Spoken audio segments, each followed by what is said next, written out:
사람이란 누구인가?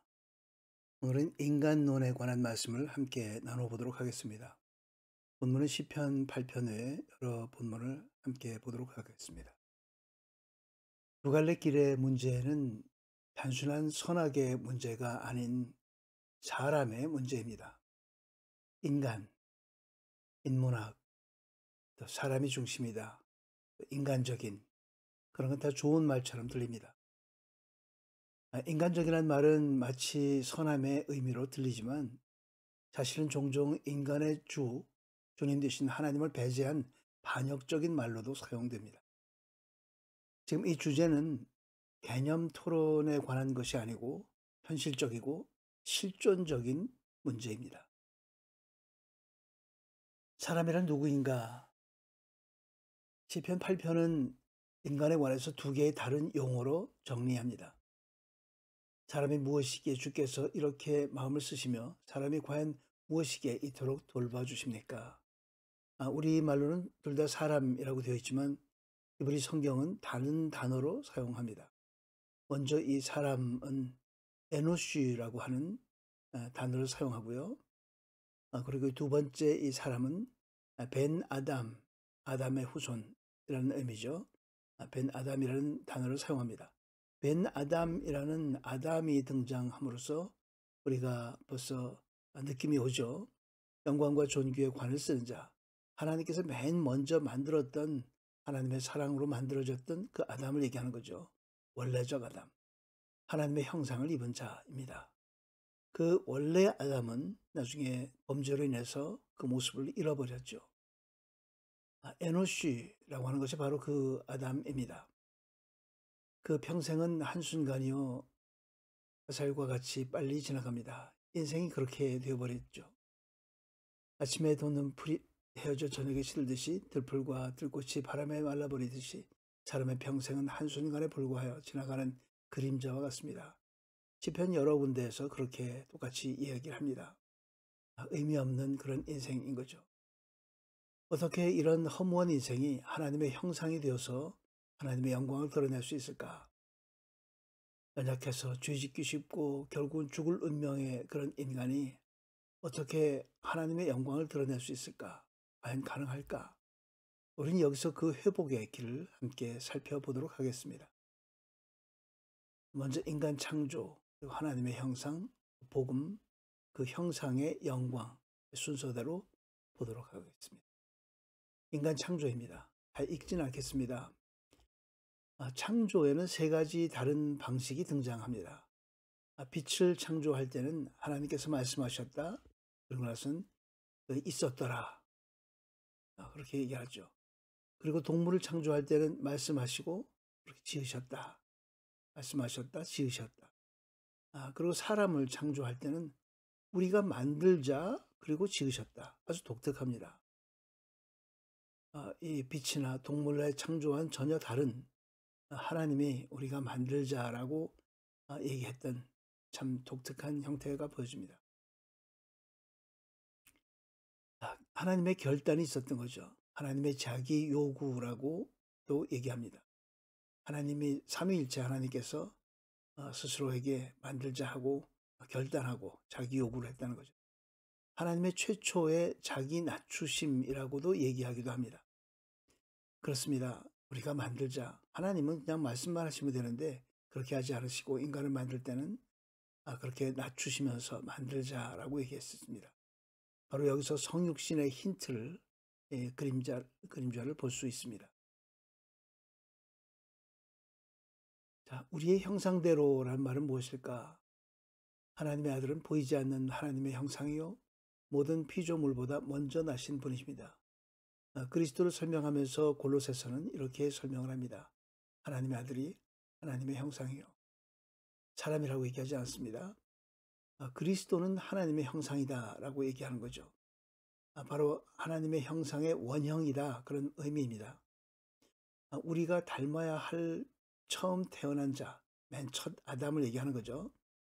하나님께서는 미리 아신 사람들을 자기 아들의 형상을 닮게 하시려고 또한 미리 정하셨습니다. 그러니까 아들이 많은 형제들 가운데 맏아들이 되게 하시기 위함입니다. 로마서 8장은 그렇게 설명을 합니다. 그리스도의 형상이라는 것은 그리스도를 통해서 중재된 하나님의 형상입니다. 잘 봐야 됩니다. 그리스도 형상은 우리가 알고 있는 예수 그리스도의 모습이 아니라 그 그리스도를 통해서 중재된 브리지가 된 십자가를 통해서 만들어진 하나님의 형상입니다. 그리스도가 하나님이기 때문에 그렇죠.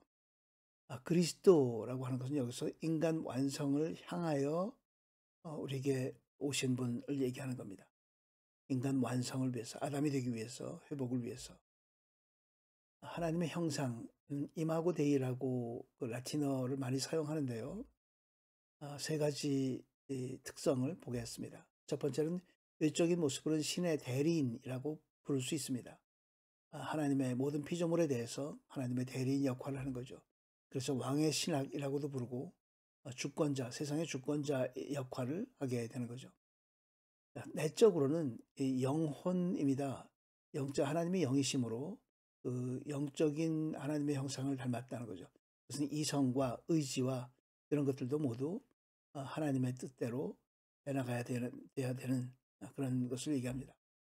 세 번째는 관계입니다. 우리가 등장했죠. 하나님의 형상이라는 것은 하나님의 삼위일체적 사귐을 전제로 합니다. 바로 거기서 남자와 여자라고 하는 사귐이 등장하게 되는 것이다. 하나님의 형상은 혼자 있는 것이 아니고 우리 안에 그렇게 공동체로 존재하게 됩니다. 하나님의 형상은 인문이나 정치적 주제가 아닌 신학적 주제입니다. 하나님의 형상을 많은 사람들이 요즘에는 어떤 인문적 혹은 정치적 주제로 사용하지만 그렇지 않습니다. 그것은 하나님을 빼고는 존재할 수 없는 그런 주제인 것이죠. 마치 거울처럼 인간 속에서 하나님 자신을 반사하는 것이 하나님의 형상입니다. 땅 위에서 신적 본질의 간접적 계시라고도 얘기합니다. 하나님의 본질을, 하나님의 형상을 입은 자들이 간접적으로 계시한다는 겁니다. 우리는 아직 부족합니다. 죄투성이라 다른 생각들이 많고 욕심들이 많습니다. 하지만 그리스도께서 그것을 계시하셨습니다. 대리자로 피조물을 지배하도록 우리는 애당초 그렇게 창조되었었죠. 그의 이름으로 피조물을 지배했습니다. 사람만 하나님의 형상입니다. 땅 위에서의 지배는 사명, 이 땅을 지배하라고 했는데 그것은 사명이었습니다. 하나님께서 창세기 1장 28절에 그렇게 얘기했습니다. 우리에게 땅을 정복하라, 지배하라, 부을하라. 하지만 그 대상은 식물뿐이었습니다. 하나님께서 애당초 맨 처음에 땅을 정복하고 그것을 다스리라고 했을 때 그 대상은 동물이 아니었습니다. 세상의 주인이 되는 지배는 하나님의 형상이 될 수 없습니다. 대상이 간단해요. 아주 얼마 안 됩니다. 식물뿐이지. 근데 동물까지 나중에 확장되었습니다.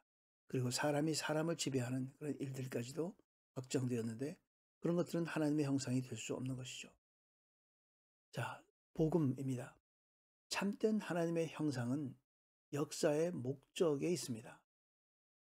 역사의 목적 아시죠? 구원입니다. 우리를 구원하는 것이죠. 죄와 타락으로 인해서 우리는 하나님의 형상을 잃어버렸습니다. 거기서 떨어져 나갔죠. 썩지 않는 하나님의 영광을 썩어질 사람이나 새나 짐승이나 기어다니는 동물의 우상으로 바꾸었습니다. 로마서 1장 말미에는 온갖 나쁜 더러운 바람직하지 않은 인간의 모습들이 굉장히 많이 등장합니다. 그걸 한마디로 얘기해서 그냥 우상을 숭배했다라고 표현하죠. 죄와 타락, 바로 그 죄와 타락 때문에 우리는 하나님의 귀한 형상을 상실했습니다. 그리고 우상을 섬기면서 우상을 닮아가고 있습니다. 우상을 왜 닮는가? 우상을 쳐다보고 우상을 향해서 그것을 경배하고 그것을 믿고 그것을 종교로 삼으면 그 종교로 삼은 그 대상을 닮아가게 되었습니다. 우리가 그리스도를 본받아 그리스도를 경배하고 그리스도를 찬양하고 그분을 생각하면 그분을 닮아가게 되어 있습니다. 자, 여기서 중요한 것이 그렇기 때문에 우리는 구원이 필요한 것이죠. 구원이 필요하다는 것은 곧 형상 회복이 필요하다라는 말입니다. 하나님의 형상을 회복해야 합니다. 바로 그것은 새 사람이 되어야 되는 것이죠. 새 사람이 되어야 이미 죄인인 모습을 벗어버리고 새 사람으로 거듭나야만 하는 것이죠. 그리스도를 본받아라는 말은 바로 그런 의미입니다. 우리는 말씀을 통해서 그리스도를 본받아 또 하나님의 사람으로 새 사람이 되기를 간절히 바랍니다. 그 부사 영광의 형상의 영광. 창조가 안식일을 위해서 창조된 것처럼 사람은 하나님의 영광을 위해 하나님의 형상으로 창조되었습니다. 하나님의 형상으로 창조된 이유는 무엇이다? 하나님의 영광을 위해서입니다. 하나님의 영광은 사람이다. 이레네우스 사람이 얘기했습니다. 하나님의 영광이 사람이다. 참 너무나 감사한 말이죠. 물론 잃어버렸지만 궁극적으로는 그렇다는 얘기입니다. 사람의 영광은 하나님이다. 이건 폴라누스라는 사람이 그렇게 얘기했습니다. 자, 하나님의 영광이 사람이고 사람의 영광이 하나님이고 이게 뭐 A는 B다, B는 A다 뭐 같이 흘러가는군요. 바로 그것은 종말론적 영화라고 얘기합니다. 결국은 하나님은 인간과 같이 있으면서 함께 있고 또 인간은 사람은 하나님과 천상에서 함께 있는 그런 모습을 얘기합니다. 거기까지 그 과정이 뭐냐 하면 하나님께서 부르시고 죄인된 우리를 부르시고 그리고 믿음으로 의롭다 하심을 우리에게 주셨습니다. 우리가 믿을 때 하나님의 언약을 믿고 약속을 믿고 예수 그리스도를 믿고 그럴 때 우리는 의롭다는 칭함을 칭의라 그러죠. 바로 그 의롭다고 칭함을 받은 것을 끝나는 것이 아니라 그 다음에 성화의 과정을 거쳐갑니다. sanctification이라고 얘기하죠. 그리고 나서 그 성화는 결국 영화로 이어집니다. glorification으로 이어집니다. 그리스도의 형상이 이루어지기까지 그 과정이 계속됩니다. 갈라디아서 4장 19절 말씀 바로 그리스도의 형상이 우리에게 이루어지기까지 재산의 수고를 아끼지 않는 사도 바울이 복음 전하면서 그랬었죠. 창조 때의 하나님의 형상은 인간의 죄로 인해 상실되었지만 그리스도의 메시아적 사귐 속에서 예수 그리스도로 인해서 그분이 우리를 구원해 주시고 그분과의 교제 속에서 하나님의 자녀됨으로 우리가 변하게 되었습니다. 그 변화를 통해서 이 둘은 하나님의 형상과 하나님의 자녀됨, 이 둘은 새 창조의 영광 속에서 사람의 하나님 같아짐으로 변해가게 됩니다. 사람이 하나님 같아지는 놀라운 사건이죠. 엄청난 사건입니다. 이런 사건으로 변해가게 되는 것, 그것이 바로 종말론적 사건이라고 부릅니다. 그것이 궁극적인 모습들입니다. 우리 모두 그렇게 되었기를 주 이름으로 축복합니다. 사람을 창조하신 하나님 아버지, 범사의 아버지께서 주 되심과 그 크신 용서, 사랑, 은혜와 축복을 잊지 않게 하여 주시옵소서. 매일의 삶 속에서 그 중재역을 해주신 그리스도를 본받아 궁극적으로 아버지를 닮아가게 하여 주시옵소서. 예수 그리스도의 이름으로 기도드리옵나이다. 아멘. 끝까지 시청해 주셔서 감사합니다. 특별한 질문 있으시면 이메일이나 문자로 주시면 되겠습니다. 현절기에 건강 조심하시고 다음 시간에 뵙겠습니다. 감사합니다.